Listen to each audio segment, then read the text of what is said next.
I have to admit something. I've been hesitant to speak here for TED. I like TED. I get inspired by the stories of the people who speak here.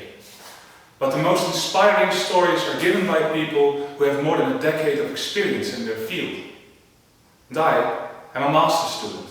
I looked at my project, and my project is I shoot highly accelerated electrons at the phase change material.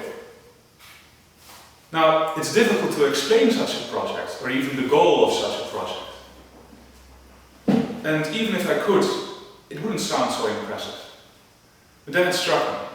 Every scientist has this problem. Every professor, researcher, master student and employee who works at a company with a science degree is unable to tell to your husband, wife, kids and friends what they do, why it's important.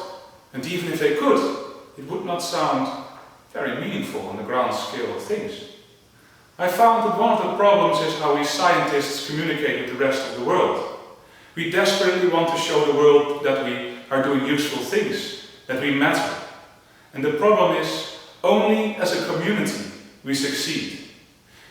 We communicate to the rest of the world the grand successes, most of the times a little bit of exaggerated, for fear of sounding dull or even worse, a failure.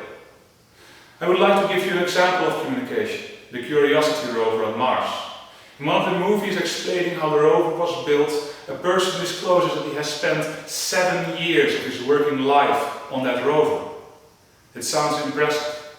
But at the end of the movie it's also told that over 3,000 people have contributed to the rover. If an average person only works 3 years on that rover, it means you have 9,000 working years. More than 100 times your entire lifespan in working years. The Mars rover was not a team effort.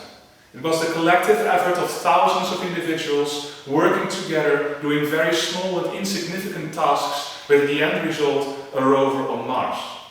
But that story is never told. I believe it should be told. I believe that we need to tell people that the path to progress and discovery is only accomplished by the collective effort of thousands of individuals. I believe that it's essential to not only mention the successes, but also to mention the difficulties, the problems and the failures on the path of scientific discovery. I believe that we should let the world know about the daily blood, sweat and tears of the individual scientist, to let people understand why the path of progress and understanding takes so long to accomplish.